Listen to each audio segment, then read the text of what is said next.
press the bell icon on the YouTube app and never miss another update.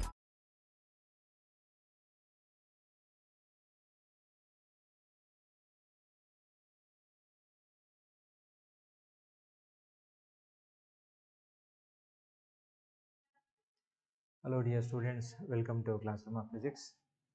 So today in this class I will just recap the basics we have understood in heat and thermodynamics. Especially I am looking into thermal properties of matter. So later on we shall move on to the next chapters. Okay. So first we shall start with certain the basic thing you have understood. Let me recap all the basic concepts you have understood. Topic wise I will go. So later on we shall look into some of the questions related to those topics. Okay, see that will help you to understand the concepts clearly. Okay, let me start with thermal properties of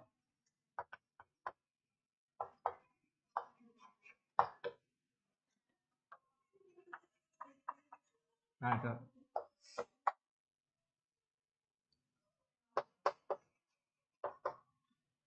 So you have started with the concept of heat as well as temperature.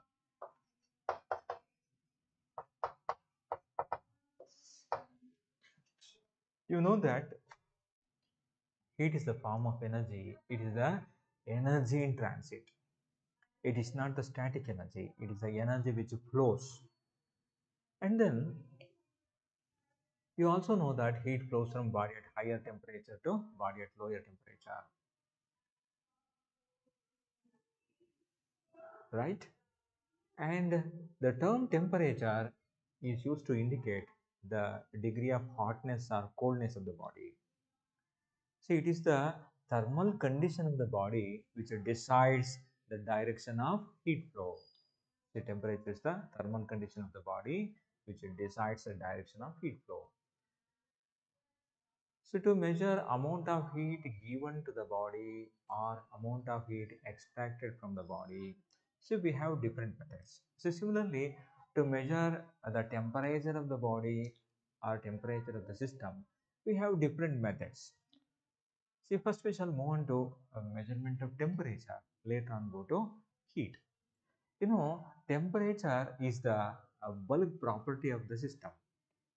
See, it is the macroscopic property of the system.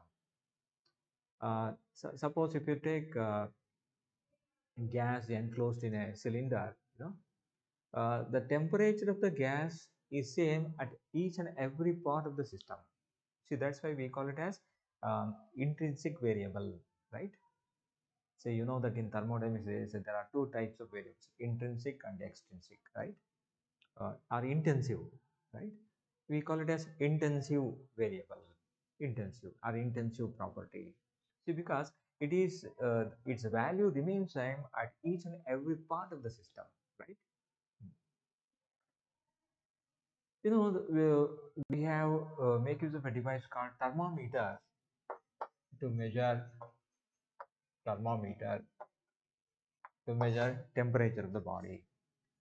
See, there are different types of thermometer. You know, see, it is the measurement of temperature is based on the fact that which physical quantity is changing with respect to temperature. See, by considering a different particular properties which are changing with respect to temperature, we can indirectly going to measure what is the temperature of the system. See, that's how we make the measurement. So those are, so if you take a liquid thermometer, liquid thermometer, we have gas thermometer,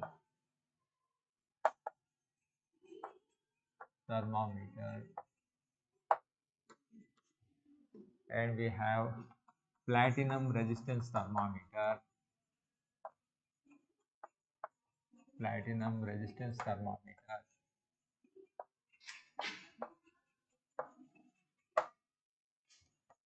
we have thermoelectric thermometer.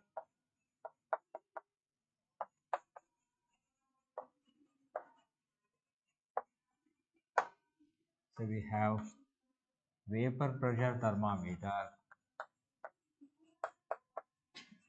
vapor pressure thermometer. We have radiation pyrometer.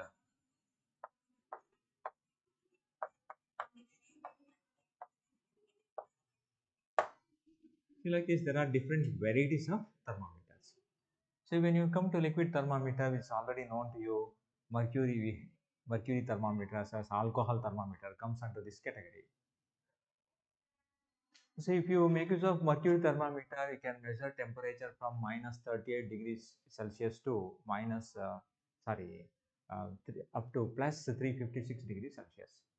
Mercury can measure temperature ranging from minus 38 degrees Celsius to 350 degrees Celsius. So beyond that, mercury cannot measure because mercury's boiling point is around 360 degrees Celsius. See, therefore, you cannot make use of mercury thermometer beyond 356 degrees Celsius.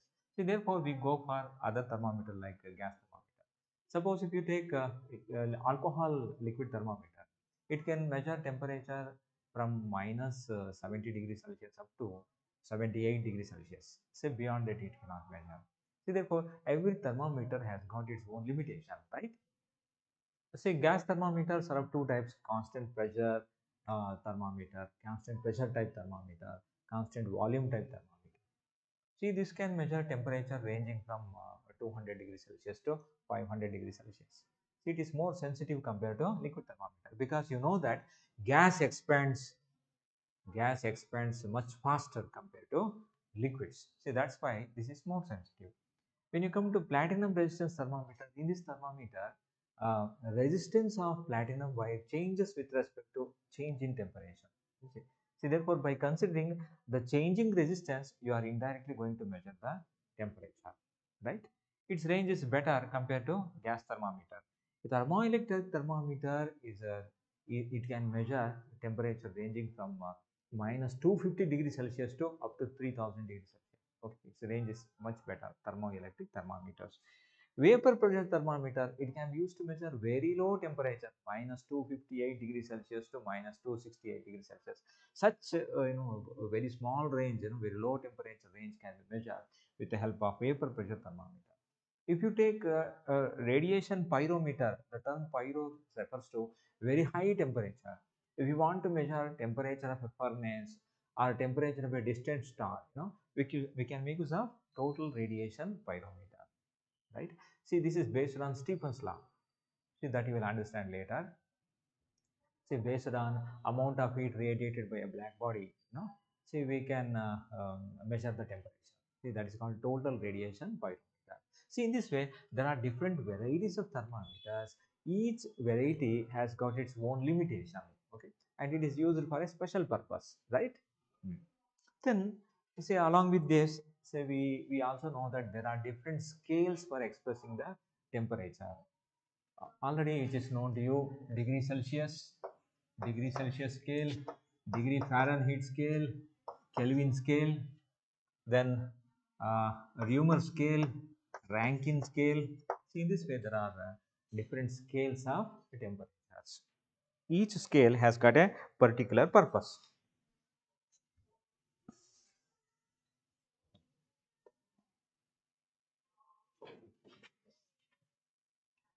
In a thermometer, when you take different scales, see, it can be we can convert one temperature from one scale to another scale by using a relation like this. Suppose if I take a thermometer Celsius scale, Tc minus lower fixed point divided by upper fixed point minus lower fixed point. Here, freezing of water into ice, or freezing point or melting point of ice, is taken as lower fixed point. Upper fixed point is boiling point of water, right? Boiling point of water is taken as upper fixed point. Freezing point of water is taken as lower fixed point. See, this is for Celsius. If you take Fahrenheit, Tf minus lower fixed point. See, in case of water, in degree Celsius, 0 degree Celsius is the lower fixed point. Upper fixed point is 100 degree Celsius. 100 degree. 100 minus 0. For Fahrenheit scale, 32 degree Fahrenheit is the lower fixed point. Upper fixed point 212 Fahrenheit. So when you take Kelvin scale, so we have Tk minus 273 divided by 273 minus 373 minus 273. If you take a Reaumur scale, Tr, here 0 lower fixed point, upper fixed point 80 degree Reaumur. So if you take Rankine scale, T Rankine, this is 472. 692 is the upper fixed point. See, they are all equal to a constant. So using this relation, you can convert one scale of temperature easily into another scale. Have you understood? Suppose you want to take these two, Tc by 100 is equal to Tf minus 32 divided by, this difference is 180. See, therefore Tc is equal to 5 by 9 into Tf minus 32. So you can convert, if you know Fahrenheit, so you can express in terms of degree Celsius. Or if you want to calculate temperature in Fahrenheit, 9 by 5 into Tc plus 32. So using this relation, you can express temperature in terms of Fahrenheit scale, right? Remember, degree Celsius and Fahrenheit scale coincides with each other at minus 40 degrees Celsius. At minus 40 degrees Celsius, Celsius scale and Fahrenheit scale coincides with respect to each other. And Fahrenheit and Kelvin scale coincides with each other at 574.6 degrees Celsius. Have you got my point? At 574.6 degrees Celsius, Fahrenheit as well as Fahrenheit as well as Kelvin scale coincides with each other, right? You must remember that. Suppose if there is a thermometer uh, which is being not properly calibrated, it is wrongly calibrated. We call it as a faulty thermometer. Faulty thermometer.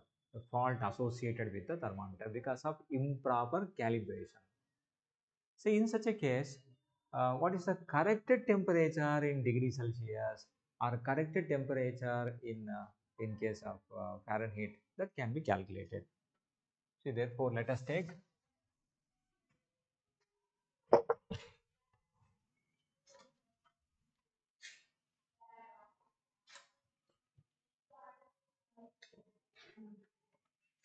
faulty thermometer.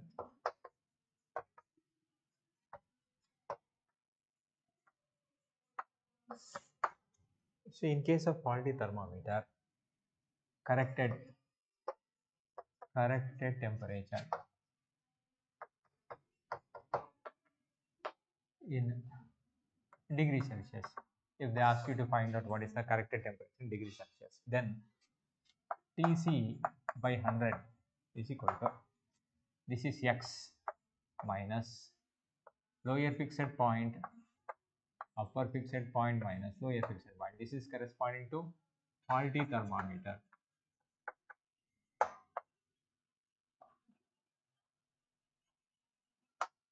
Faulty thermometer has got different lower fixed point and upper fixed point. Okay, that will be given. So based on that, what is the corrected temperature in Celsius can be calculated using this relation. Or corrected temperature in Fahrenheit, if they have asked, then Tf minus 32 in case of Fahrenheit. See, in such a case, Tf minus 32 divided by 180 is equal to x minus L by U minus L. the x corresponding to a reading in the quality thermometer, right?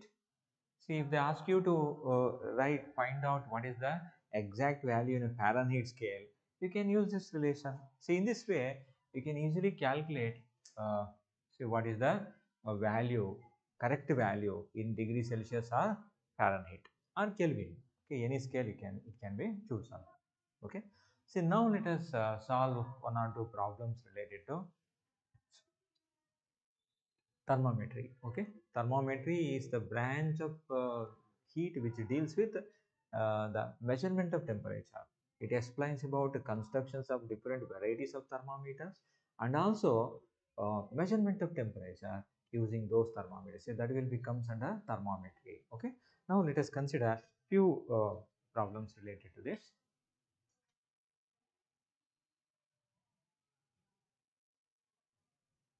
First we shall take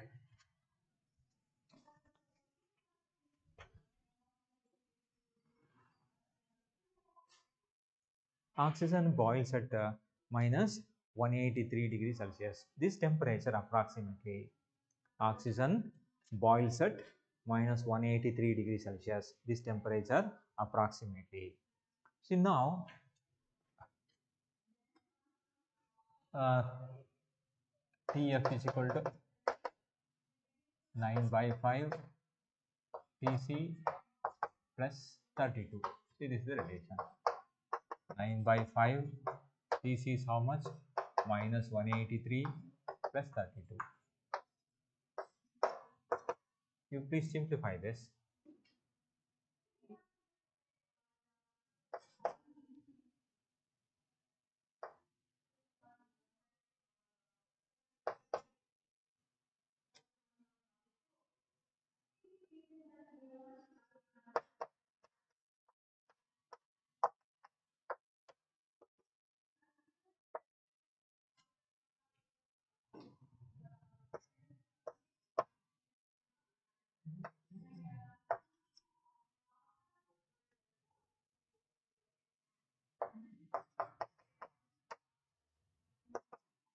Okay. Now you please simplify this. On simplification, so you are going to get 0.4.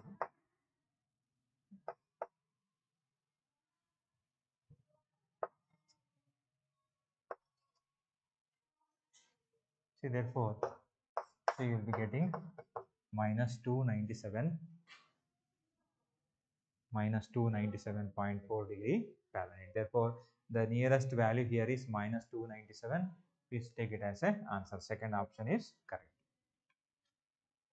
Minus 297 is given. Therefore, take it as the correct option. So, okay, with that, we shall move on to next problem. I hope you have understood this.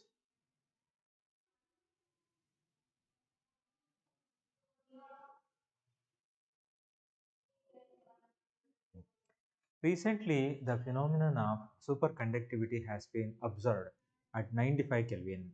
This temperature is nearly equal to.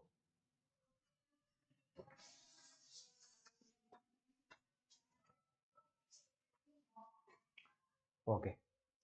Recently, the phenomenon of superconductivity observed at 95 Kelvin. This temperature is nearly equal to. See, they have given temperature in Kelvin. They ask you to find out what is the temperature, corresponding temperature in Fahrenheit. Okay. So this can be worked out like this. Say Tf minus 32 divided by 180 is equal to Tk minus 273 divided by 100. See here, Tk is how much? Temperature in Kelvin. Tk is, they have given us 95 Kelvin. 95. See, therefore, Tf minus 32 divided by, you please simplify this. This is 9, this is 5, this is 95 minus 270. See, therefore, Tf is equal to, see, you just simplify this. 273 minus 9 by 5 into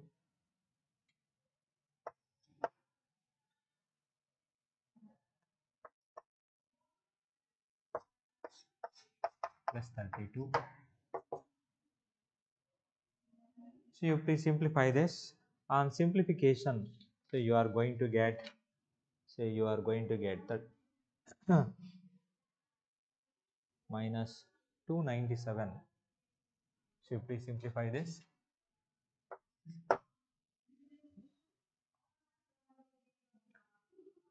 What more?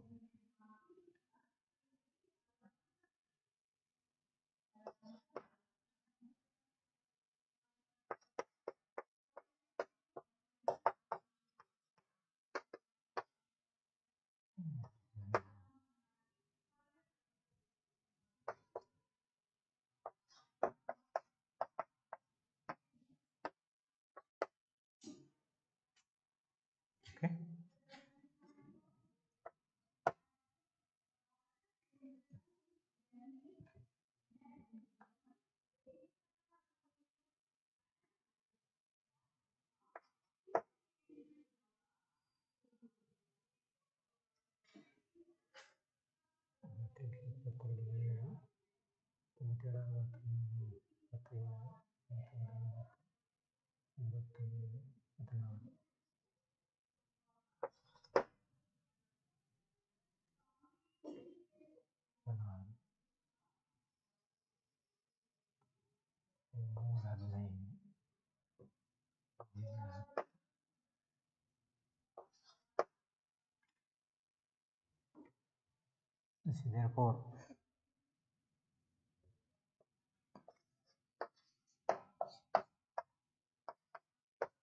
Therefore, this is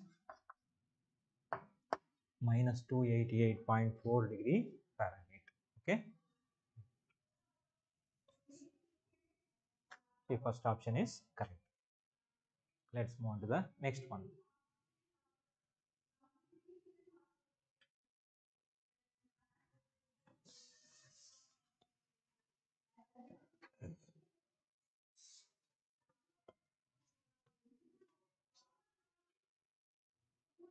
Maximum density of water at the temperature. So you know that water has a maximum density. Water has a maximum density at a 4 degrees Celsius. You have to express in terms of Fahrenheit. So therefore Tf is equal to 9 by 5 Ec plus 32. 9 by 5. This is 4 degree 4 plus 32.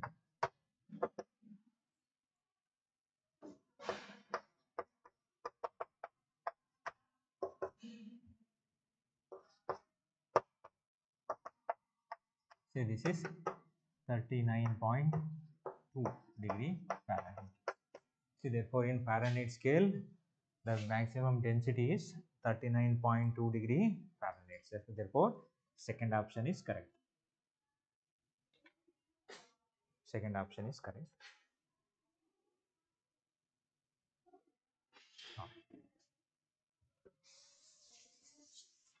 So now let us move on to fourth question. Absolute zero is the temperature at which. So you know that how Kelvin made his scale. See, Kelvin designed a theoretical scale of temperature. See, by considering the lowest possible temperature as minus 273.15 degrees Celsius. See how he got this? See, he got this result with the help of Charles' law. See, when you take variation of pressure with respect to temperature, when you consider Charles' law,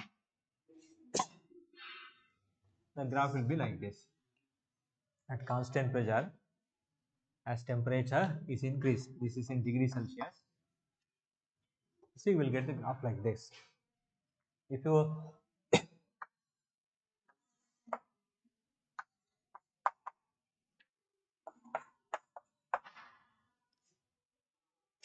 have taken temperature in Kelvin, in such a case, the graph will be like this. But now you are taking degree Celsius, you will get the graph like this. So when you extend this graph will meet the temperature access at a particular point, and this temperature is minus 273.15 degrees Celsius. See, this is the lowest attainable temperature, and it is called as absolute zero. See, at this particular temperature, volume of given mass of gas or pressure of given mass of gas becomes theoretically equal to zero. Have you got my point? Uh, so, in case of measurement of temperature, you can measure any high temperature, but you cannot measure low temperature below this value, minus 273.15 degrees Celsius. This is the lowest attainable temperature. It's the lowest possible temperature. See, at this temperature, pressure and volume of given mass of gas becomes theoretically equal to zero. See, that is why it is called absolute zero. Kelvin designed the scale of temperature by taking this as the lowest fixed point, and he called it as 0 Kelvin. 0 Kelvin. Or it is also called absolute scale of temperature, 0 degree absolute. Okay.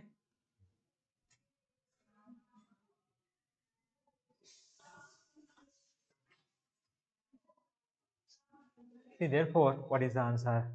All molecular motion ceases, completely stops at this particular temperature. See, it is uh, see, at this particular temperature, volume or pressure of given mass of gas becomes equal to zero. That means what? Velocity becomes equal to zero. So the molecular motion completely stops at this temperature.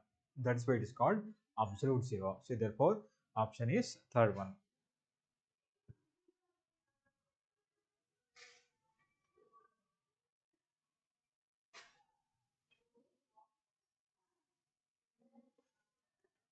See, this is already I have discussed at what temperature centigrade and Fahrenheit readings are same.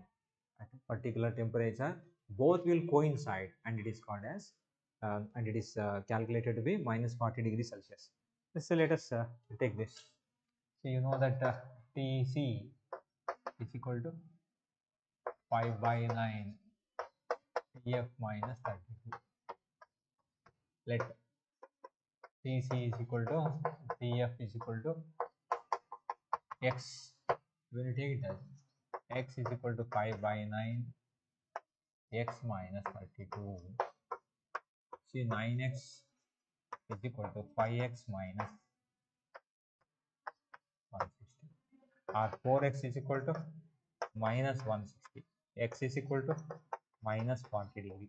See, therefore, at minus 40 degrees Celsius, degree Celsius scale coincides with the Fahrenheit scale. So, if you take Kelvin scale for Fahrenheit and Kelvin scale, so they coincides with each other for 574.6 degrees. See, at this particular temperature, both will coincides with each other. Okay. At this particular temperature, Fahrenheit and Kelvin scale coincides with each other. If you know it, it's well and good. Otherwise, it can be calculated like this. Okay.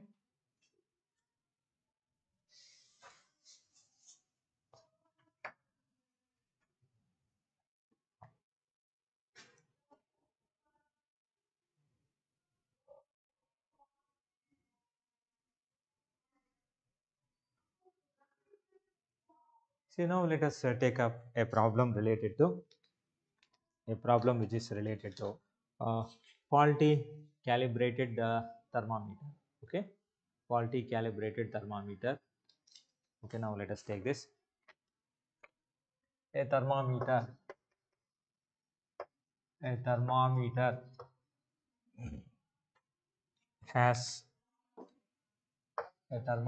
has its fixed points as fixed points as 5 and 95. What is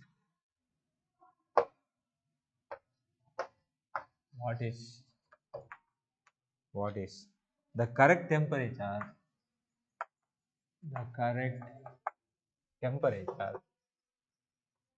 what is the correct temperature in degrees Celsius?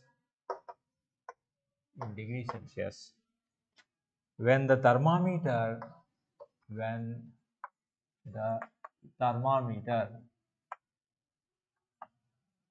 reads 59 degrees Celsius. Okay, this is a faulty calibrated thermometer. So instead of 0 degree and 100 degree as lower and upper fixed point, this thermometer has 5 degree and 95 degree as lower and upper fixed point. See, what is the relation?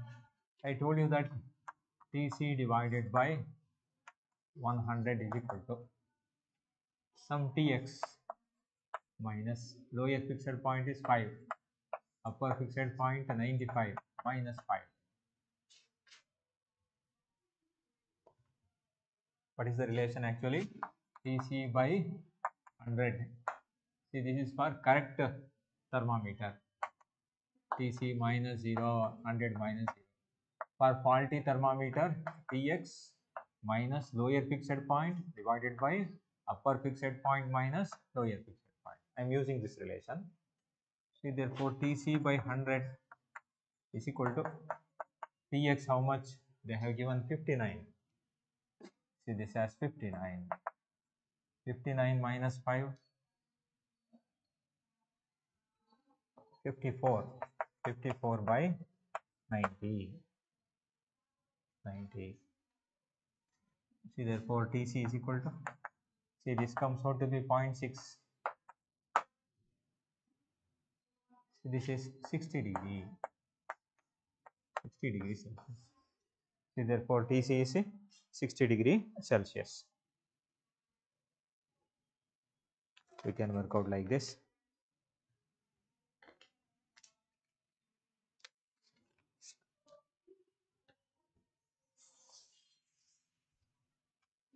Let us take another problem.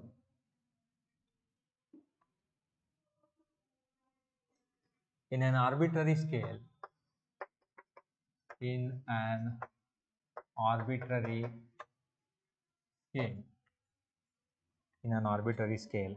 water freezes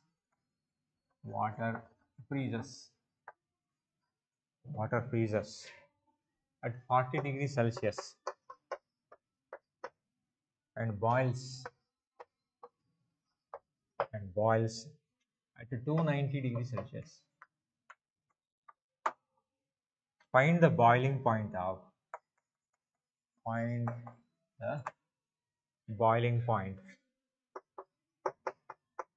liquid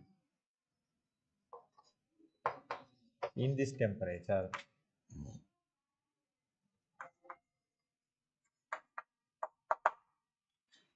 Find the boiling point of liquid in this temperature. If it boils at 62 degrees Celsius.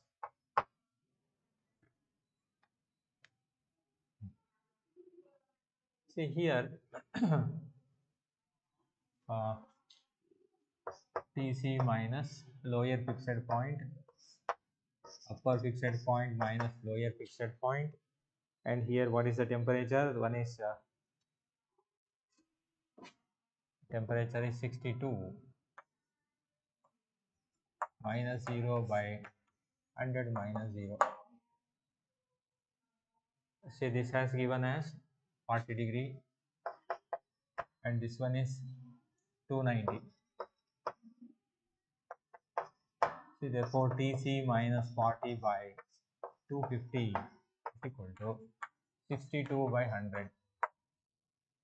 See, on simplification of this, you are going to get Tc is equal to Tc dash becomes equal to how much? This is comes out to be 195 degrees Celsius. So when on calculation you are going to get Tc becomes equal to 195 degree Celsius. In this way, In this way, we can find out what is the temperature in the temperature in case of faulty thermometer.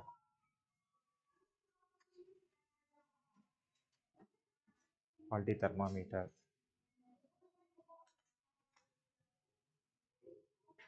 So remember here, the difference in temperature in Kelvin scale is always equal to difference in temperature in degree Celsius, because between lower fixed point and upper fixed point in Celsius there are 100 equal divisions. In Kelvin scale also it is 100 equal divisions. So therefore, change in temperature, when you express change in temperature in degree Celsius, it is always equal to change in temperature in Kelvin scale. I mean to say, change in temperature of 5 degrees Celsius is equal to 5 Kelvin. Change in temperature taken in degree Celsius scale is always equal to change in temperature in Kelvin scale, because between lower and upper fixed point there are equal number of divisions in both the scales. Whereas in case of Fahrenheit scale and degree Celsius, it changes. Change in temperature in degree Celsius is different from change in temperature in Fahrenheit scale. That you must remember. And then suppose if you plot the graph of temperature in degree Celsius versus temperature in Fahrenheit. Okay, this is in degree Celsius, temperature in degree Celsius. This is temperature in degree Fahrenheit. When you plot this,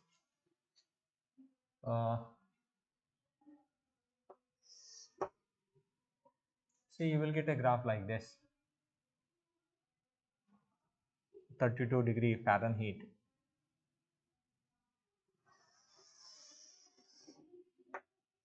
This is 32 degree.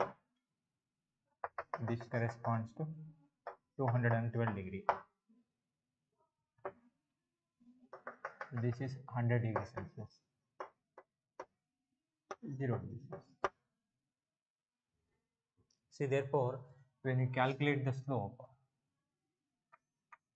is equal to opposite side 100 by adjacent side 180. See, therefore 5 by 9. Okay. On the other hand, if you plot the graph of temperature in degree Fahrenheit versus temperature in degree Celsius, okay, so you will get the graph like this.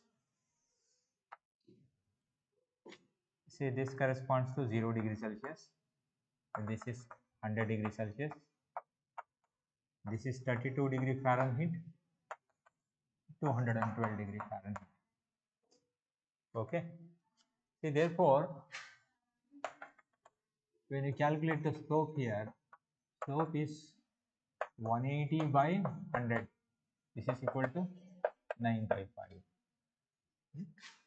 See, therefore, slope when you calculate Fahrenheit scale versus degree Celsius, it will be 9 by 5. Slope when it is calculated, when you take degree Celsius scale versus Fahrenheit scale, is 5 by 9. That you must remember.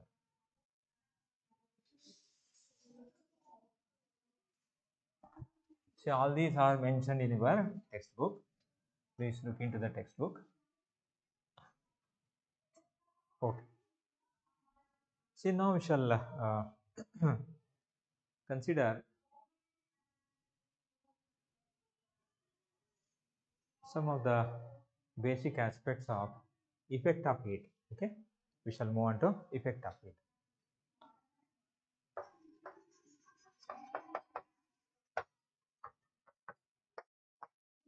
The effect of heat.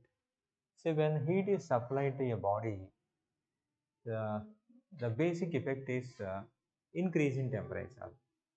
Or when heat is extracted from the body or the system, there is a decrease in temperature. Right? See, that is the basic effect that you can observe. Secondly, with the supply of heat, a body can expand, a substance can expand. Or with the supply of heat, the substance can contract. There are certain substances which contract on heating. There are certain substances which expands on heating, right? So therefore, we have second category, thermal expansion or thermal contraction. And third effect is when you supply heat to a body or a system, there will be change in the state of the system. Solid may become liquid, liquid may become gas, gas may with the continuous supply of it may got converted into plasma. It may move on to plasma state at very high temperature. So all these are possible, right? See, therefore, change of state is the third important effect of it. And we have another effect called thermoelectric effect. See, when a junction of dissimilar metal maintained at different temperature, it can generate electric current. We call it as thermoelectric effect. Okay. That you will understand when you come to second PUC, right? So therefore, these four effects can be seen with the supply of heat to the body or a system. First is there is a change in temperature, either increase in temperature or decrease in temperature. When you give heat, there will be increase in temperature. If you extract heat, there will be decrease in temperature. Second is there will be expansion. There are certain substances which expands on heating. Metals expands on heating. But there are certain substances like rubber, then cast iron, uh, they contract, wax. So when you supply heat, they contract on heating, right? Similarly, when heat is withdrawn from the body, certain substances contracts, whereas certain substances expands. For example, say water is when it is cooled, water expands, it converted into ice, its volume becomes larger, right? See, such things are also going to happen. And the third effect is change in state, change in the state of the system. And the fourth important thing is there can be generation of electricity. Say when the junction of dissimilar metals are maintained at different temperature, and it is called as thermoelectric effect. So therefore, there are four effects of heat: change in temperature, thermal expansion or contraction, change of state, and finally thermoelectric effect or thermo EMF, generation of thermo EMF. See, these are all the four important effects. First, we shall consider thermal expansion. So, when you consider thermal expansion, so you have already studied in regular classes. So, in case of solid, expansion takes place in a different way. When solid is given a heat, the expansion of solid is understood in three ways. One is there will be expansion in the length, there will be increase in the length, which is indicated by linear expansion. We take a solid, see there will be linear expansion, linear expansion, linear expansion, and this linear expansion is indicated by a constant called coefficient of linear expansion alpha. How this can be written? Alpha is equal to ratio of increase in length to its original length at 0 degree Celsius per unit degree rise in temperature, and it is expressed in per degree Celsius. Right? The ratio of increase in length to its original length at 0 degree Celsius per unit degree rise in temperature. Or you can write delta L is equal to L into alpha into delta T. See, this is the general expression for increase in length. If they ask you to calculate what is a fractional increase, then delta L by L is equal to alpha into delta T. So using this you can calculate what is the fractional change in the length of a body, length of a rod, right, on supplying of heat. If they ask you to percentage increase, right, delta L by L into 100 is equal to alpha into delta T into 100. See, in this way, we can calculate either fractional change in length or percentage change in length using this equation. Okay. And sometimes, there can be increase in the area. We call it as areal expansion. Areal expansion. Areal expansion. and it is also called as superficial expansion, and this is indicated by a coefficient beta. Beta is equal to ratio of increase in area of a given slab to its original area at 0 degree Celsius per unit degree rise in temperature, right? See, this is also expressed in terms of per degree Celsius. Per degree Celsius. Suppose if there is a metal plate, we have a metal plate and there is a hole here. There is a hole, circular hole. So we have a metal plate. Okay. When constant heat is supplied to this metal plate, what happens to this hole? Will this hole contract or expand? Remember, hole is the part of this metal plate. See, therefore, on supplying heat, the radius of the hole also increases. Never say it decreases, it also increases. Suppose if there are two holes, two holes, two holes are there, okay, on this metal plate. Okay, when metal plate is heated, what happens to the distance between them? They don't think the distance between them decreases. The distance between them also increases because hole is a part of this metal, right? Say hole is not something which is independent. It is a part of this metal, right? I hope you have heard of bimetallic strips. Bimetallic strips. Bimetallic strips. So it is consisting of metal strips which are made of different metals. For example, brass and iron. Brass and iron. One is brass, another one is iron. Iron. So they are of same length and same thickness. They are riveted together. Riveted together. Suppose when you supply heat to them, the one which is having larger value for linear expansion bends more compared to the other. See, among these two, brass is having a little bit more value for linear expansion coefficient. Therefore, on heating, it bends like this. It bends like this. Bends like this with a brass on the outer surface. This will be brass, and this will be iron. Iron. So you can calculate the radius using the relation R is equal to T divided by alpha of brass minus alpha of iron into delta T. So using this, where T is the half thickness of this, or you can write 2T, total thickness 2T. See, this is the radius of the arc. Suppose if you take this as R, see that radius can be calculated using this relation. And bimetallic strips are used in thermostats,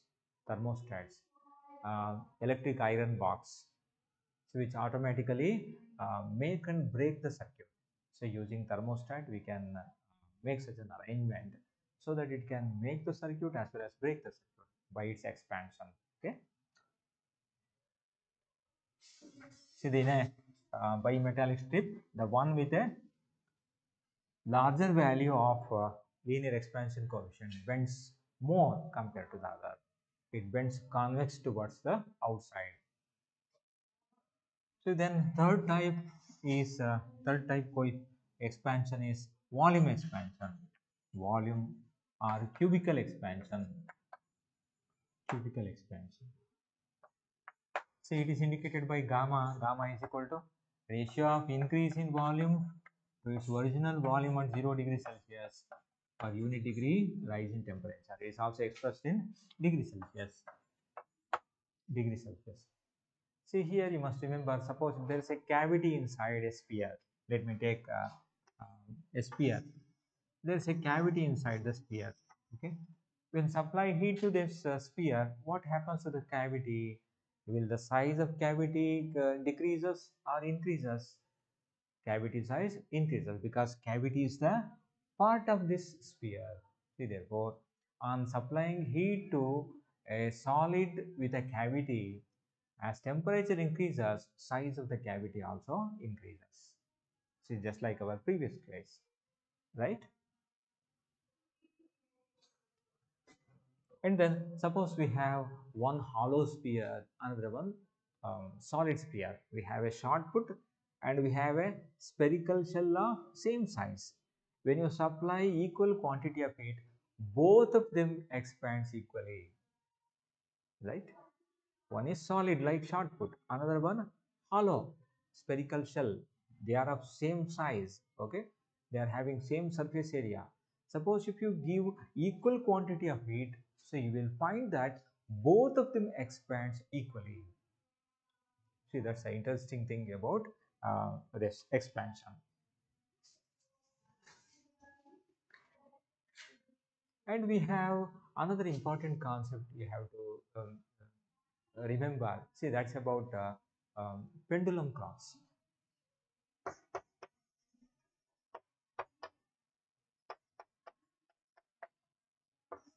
In olden days, there used to be pendulum clocks. So today, we have quartz clocks which are totally replaced the pendulum clocks. Pendulum clock will be like this. See, there is and and there is a bar. See, which is oscillating like this. Which are oscillating like this. Oscillation of this bar, winds or unwinds the when it oscillates, when the spring inside this clock unwinds, with the oscillation of the pendulum, the spring inside gets unwinds and it gives a movement to the wheels inside the clock, gears and wheel system. See, that makes the clock running smoothly, right? See, that's how a pendulum clock works. See, here there is a bar, metal bar is there. So you know that with the increase in temperature, length increases as per this. So as length increases, so we know that time period T is equal to 2 root of L by G. As length increases, time period also increases. In olden days, it so happened that during summer, there will be little expansion of this bar. As length increases, time period also increases. That means the clock becomes slow. The clock gains more time, say during summer. During winter, it used to contract. See, therefore, it becomes fast. The clock becomes fast. Clock becomes slow in summer and clock becomes fast in the winter, right? See, now to avoid that, see, they have made a special type of an alloy, see, whose expansion is extremely small, and we call this alloy as INVAR. It is an alloy of iron, nickel, and carbon, right? See, it is called INVAR. INVAR. INVAR stands for invariable. Invariable. Its expansion is extremely small. See, therefore, there won't be any much change in the time period. Time period. See, if they ask you to calculate in pendulum clocks, if they ask you to calculate, see what is the fractional change in the period delta t by t, we have a relation half into alpha into delta theta. Here delta theta refers to change in temperature. Change in temperature. Change in temperature. Alpha is the linear expansion coefficient.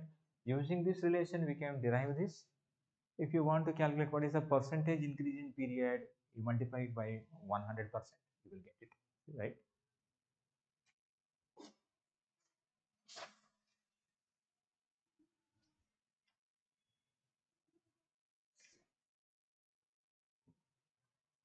See, also, so you have come across uh, measuring tapes, a metal tapes. So when you take metal tapes, again you will find that there will be expansion of metal tapes, say during summer as well as in the winter. See, that has to be properly corrected. You should be properly calibrate this before using a measuring tapes, metal measuring tapes, uh, before taking any measurement, right? See, all these things are to be considered while while when you consider thermal expansion of solids, right? See, in case of a rod, it is unidimensional. When you take a metal plate, it is two-dimensional. When you take the solid as a whole, it is three-dimensional, right? See, depending on the situation, you must choose whether it is alpha, beta, or gamma. And you also know that relation between them is given by alpha is to beta is to gamma is 1 is to 2 is to 3. The ratio is given by this. So knowing of all this, let us consider few of the problems which are related to this.